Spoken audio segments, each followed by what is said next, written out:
So after that, I headed over again to the waterfront and just wanted to see a little bit more of it. And I saw this place, which is a heliport, which seemed to be having helicopters taking off and landing pretty much non-stop. And I imagine that they must run like helicopter tours of the city, so people can probably pay a lot of money and they get to go up in a helicopter. And the helicopter flies all over the top of New York City, and you get a different perspective of the city, which was pretty neat, seeing all those helicopters taking off and landing. But anyways, at this point in the day, I had actually accomplished everything on the list that I had written down for things that I wanted to do for today. The fact that I had taken off Ellis Island and the Statue of Liberty really made my day a lot shorter. Those things were kind of expected to take quite a bit of time because there's a ferry ride over there, and then you're over there for a little while on this little island, and probably lost the sea, and then take the ferry back, and probably was going to occupy quite a bit of the day. So at this point in the day, it was only about 3:30, and I had already done everything with the exception of those things that I cut off. So I needed to find something else to do. I couldn't just come back to the hotel and sleep or anything.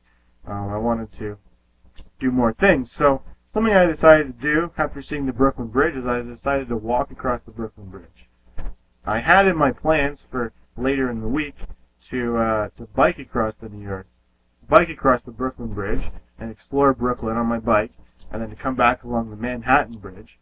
But just because I knew so much about the Brooklyn Bridge, or I had heard so much about it, and I was really interested, and I thought, well, if I can do this today and walk across and walk back, and then do the bike thing another day, I'll get a much better appreciation of the bridge as I'm walking it, because you're going at a slower pace, and you actually get to look around a little bit more than when you're just on the bike. So that's what I decided to do. I walked across the Brooklyn Bridge. So the Brooklyn Bridge was really spectacular. It was really neat walking across.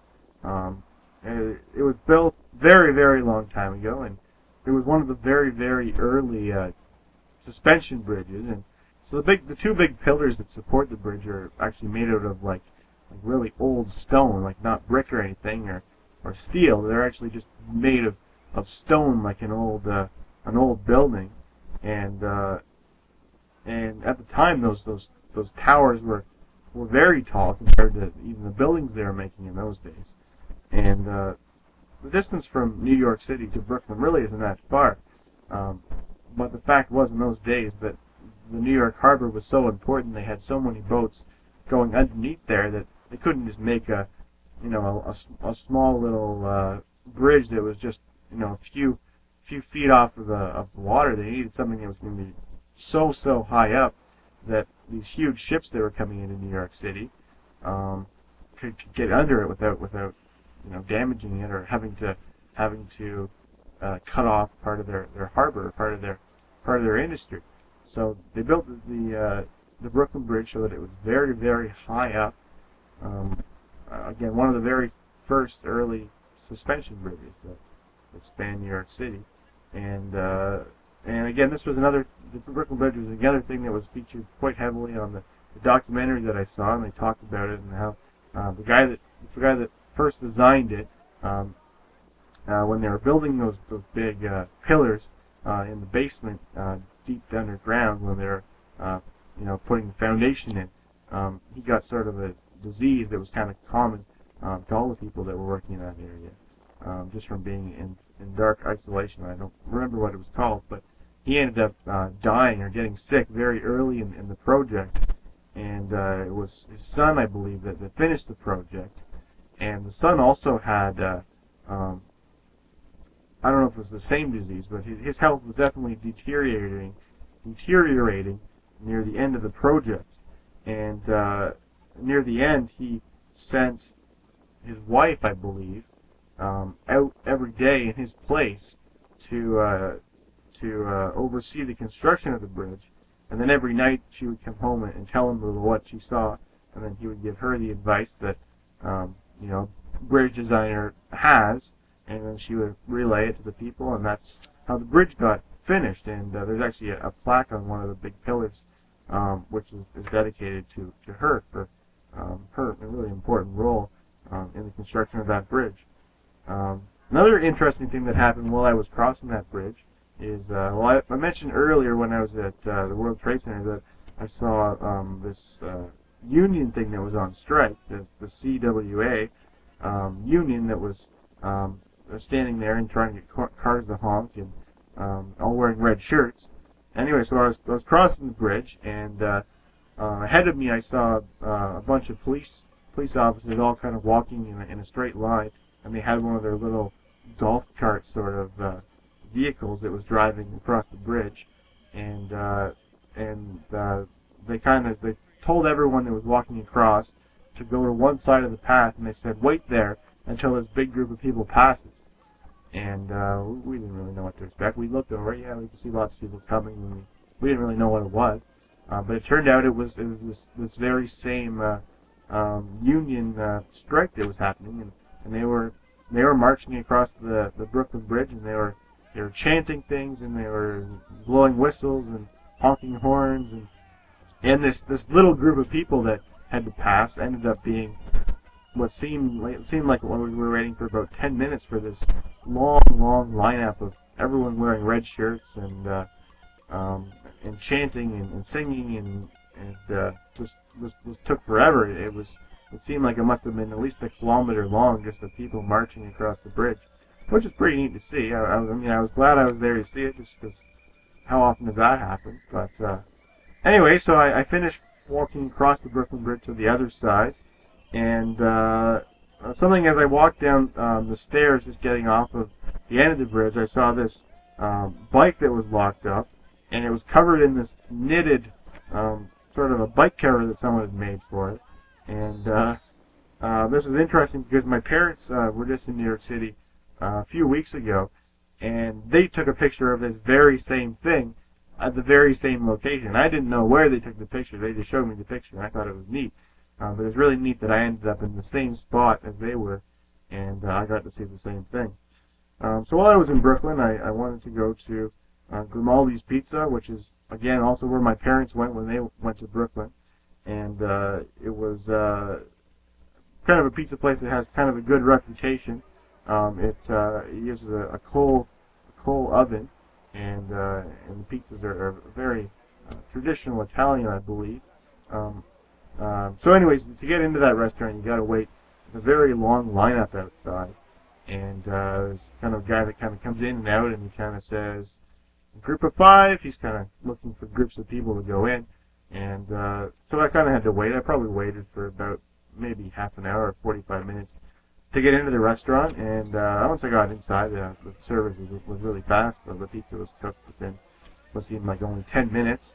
But the pizza was really interesting, a lot different than what I normally order from a regular pizza place.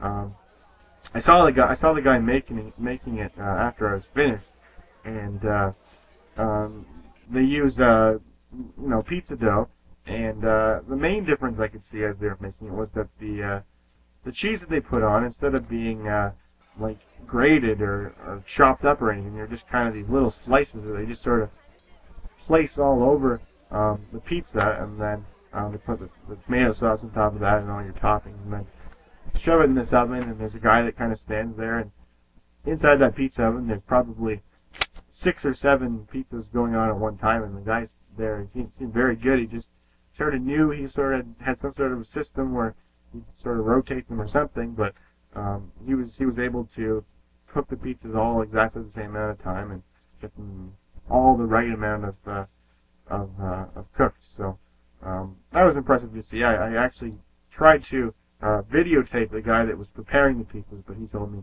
no video. So I guess they don't want their secrets to be let out to the public. So you'll have to go there yourself and check out the coal oven pizza from Grimaldi's. So I walked back across the Brooklyn Bridge back to my bike, which I parked my bike, locked it up at City Hall, and after I was coming back, I was kind of a little bit concerned that my bike might not be there when I got back, just because I couldn't really find a bike rack to lock it to. I just ended up locking it to a light post, I guess. And I thought, well, maybe, well, I obviously worried it might get stolen, having left it for, at least 2 hours. And I thought also maybe the city was going to move it because it wasn't supposed to be locked there, but I really wasn't sure. But I mean, I was relieved when I got back that my bike was still there. And also, my feet got really sore as I was walking. Kind of the backs of my feet get sore if I walk for long distances, and that's part of the reason that I like traveling on bikes, is because standing or walking for me is a challenge, or it's painful if I do it for a long time. So when I got back to the bike, I was relieved that I could get on it and didn't have to walk any further, because the Brooklyn Bridge and getting from there, because after you cross the bridge, Grimaldi's is located like under the Brooklyn Bridge, like right near the water. But I mean, right near the water, the Brooklyn Bridge is like 5 or 6 or 7 stories up in the air.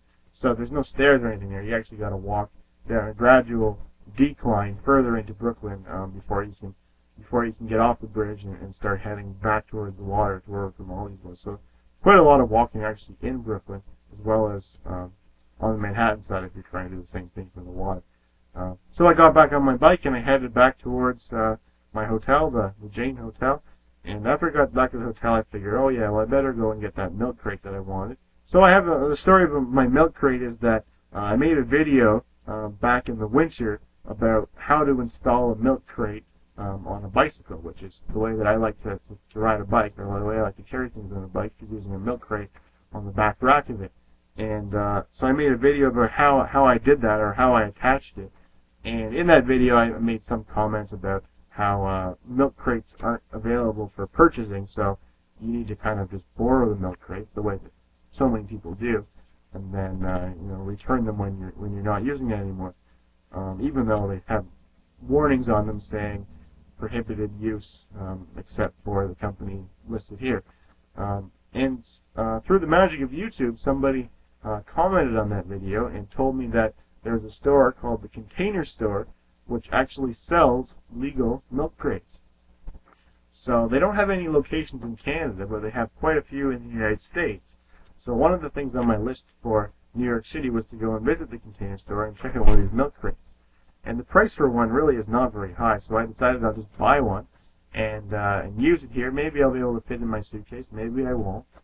But it'll let me see what these milk crates are like, and maybe I'll consider buying them in the future, buying more of them in the future, instead of having ones that I don't technically own on my bikes.